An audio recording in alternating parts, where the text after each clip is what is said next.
أعوذ بالله من الشيطان الرجيم بسم الله الرحمن الرحيم زما عزتمندو کشرانو مشرانو زستاسو رور سید بودی دی وخت کې منګه خاص کر دا ویډیو د درنې په باره کې جوړو چې نن سبا په پورا پاکستان کې د درنې متعلق خلک څه سوای چې آیا مولانا صاحب دا درنخه کوي او کبد نو د دې په باره کې به زه دا ووایم چې مولانا صاحب دې وخت کې درنه کول نه پکار ځکه چې دې وخت کې د ملک حالات چې کم دی ډېر خراب او بله مولانا صاحب دا خبره کوي چې وزیر اعظم صاحب د استعفا ورکړي نو دغه ناممکنه خبره ده او بله خبره د چې کوم د ازادي مارچ کړی دی دا درنه کړې ده په کومه واسطه باندې کړې ده په کومو مطالبو یې کړې ده خو هغه مطالبې نه ده حکومت ته وړاندې کړي هغه مطالبې نه حکومت ته د ووي او هغه مطالبې د خلکو په مخامخ چې کم دی بیان یې نه کړي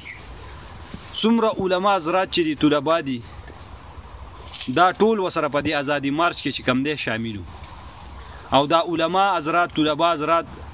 خاص کر چې وسره شوي دي په دې ازادي مارچ کې وسره شرکت کړی دی د خاص کر د دې خبرې دپاره کړی دی چې موږ به د ختم نبوت په باره کې مطالبه کوو د ناموس رسالت حضور صلی الله علیه و آله وسلم د هغې مطالبه به کوو د کشمیر په باره کې به تپوس کو د دې مطالبه به کوو لیکن مولانا صاحب چې کومې خبرو له ازادي مارچ کړی نو هغه نه عوامو ته ظاهره کړه ښکاره کړه واضحه کړه او نه حکومت ته ووي نو زما عزتمندو زه د علماو ډېر احترام کوم ډېر عزت کوم زه د هغه د خپو خاورې نه یم خو لیکن زه بیا هم علماو حضراتو ته ویم چې تاسو ازادي مارچ کې د ده سره شریک شوي او تاسو ورسره احتجاج کړی دی او تاسو ورسره په دې خبره باندې بیعت کړی دی نو تاسو زه خاص کر علماو حضراتو ته یم چې تاسو ته تپوس وکړئ چې زمونږ قایدي ته زمونږ مشر او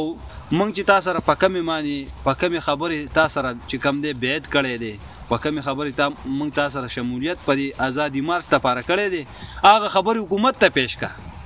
نو الو به عوامو ته ښکاره شي زما عزتمندو عوامو ته به ښکاره شي چې او دا وزیر اعظم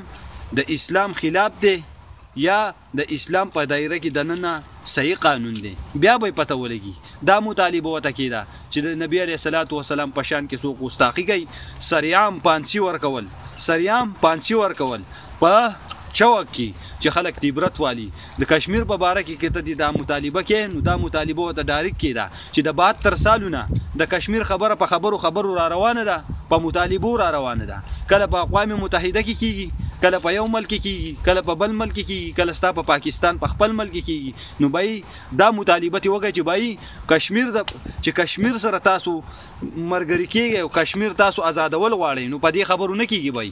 د اقوام متحده په خبرو نه کېږي تاسو په مذاکراتو باندې نه کېږي په دې خبرو باندې کېږي نن سبا زما عزتمندو د 72 سال وشو تاسو ته ښه پته ولګېده چې دا په خبرو باندې نه کېږي دا غواړي جهاد زما عزتمندو دا غواړي جهاد پیغمبر علیه الصلاة وسلام هم چې وفات لیږو نو 3 خبرې به ورته کولې یا ایمان اسلام کې داخل شه یا ټیکس ورکوه او که ټیکس نشي ورکولی نو بیا ځان جهاد ته تیار کا ځان جنگ ته تیار کا نو دا مطالبه ورته کېده بله د ختم نبوت په باره کې ورته مطالبه کېده چې څوک په دنیا کې په پوره دنیا کې څوک د پیغمبرۍ دعوه کوي د ختم نبوت دعوه کوي نو دا مطالبه ورته کېده چې هغه کس چې د دنیا په هر ګوټ کې به موږ راولو او دلته په پاکستان کې به سریعام چې کم دی پانسي کو سره به ټیکټ کوو چې بیا څوک دا جرأت ونه کړي چې څوک بیا د نبوت دعوه ونه کړي نو زما عزتمندو مولانا صاحب راغلی دی داندلي شوي ده مولانا صاحب راغلی دی دوکه شوي ده مولانا صاحب راغلی دی زما سیټ هم په دانلۍ باندې تللی دی زما عزتمندو دا فضول خبرې دي دا فضول او بیکاره خبرې دي مولانا صاحب دویم زه د هغه د خپو خاورې هم نه یم زه د هغه ډېر عزت کوم زه د هغه ډېر قدر کوم چې ته ورته دا 3 مطالبې کېده بیا به موږ ومنو بیا به تا سره دا پوره پاکستان پوره دنیا کې چې څونه مسلمان دی تا سره به شانه بشانه او شا په شا ولاړي چې او زمونږ مولانا صاحب چې کم دی زمونږ قائد چې کم دی دا صحیح خبره کوي او دا د اسلام دپاره خبره کوي دا د انسانیت دپاره خبره کوي نو زما عزتمندو دی چې اوس دا دانلي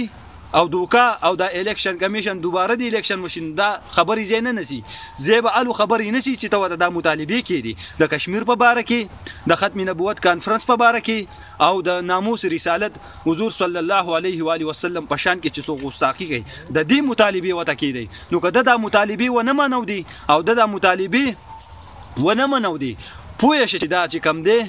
دا وزیر اعظم دا د اسلام خلاف دی دا د اسلام دشمن دی دا د ایمانونو دشمن دی دا د دین دشمن دی دا د الله دشمن دی دا د رسول دشمن دی دا د صحابه دشمن دی دا مطالبه وته کیدی زما عزتمندو ز بیا هم تاسو ته ویم چې د خپل مولانا صاحب نه لاول دې زته پوس کوم چې مولانا صاحب ته خو راغلی وي تا خو دا درې خبرې راوړې وي د ځان سره چې ازادي مارش کوم په دې درې خبرو باندې کوم د کشمیر په باره کې د ختم نبوت په باره کې او د ناموس رسالت په باره کې دا مطالبې دي کوم دا مطالبې ستا بیکار دي چې ته استعفا ورکړه داندلي شوي ده بیا د الیکشن وشي نو دا ځای نه نشي نو زه خپل علماو حضراتو ته وایم خاص کر علماو حضراتو ته زه د هغو د خپو خاورې نه یم تاسو د مولانا صاحب نه دا تپوس وکئ څونه علما چې د ده سره میلاویږي او نږدې دي ورته نو هغو ته زه خواست کوم عرض ورته کوم حکم نه کوم عرض ورته کوم چې تاسو د مولانا صاحب نه دا تپوس وکئ چې قائد زمونږ مشر تو تاسو راغلی د دې دریو خبرو دپاره دا خبرې و دا مطالبه ورته تاسو په اسمبلی کې په پارلیمنت کې د کور ته لاړ چې ورته کېدی که ده ونه منو دي بیا دا ټوله دنیا مسلمانان چې کم دي دا ستاسو په شا ولاړ دي تاسو سره څنګ په څنګ ولاړ دي تاسو سره چې کم دی احتجاج کې ازادي مارش کې درنه کې هر څه کې تاسو سره شامل دي زما عزتمندو نو دا خبرې مې وکړې دې کې زما نه څه کمې کوتاهي شوي څه غلطه خبره رانه شوي د هغې معافي غواړم والسلام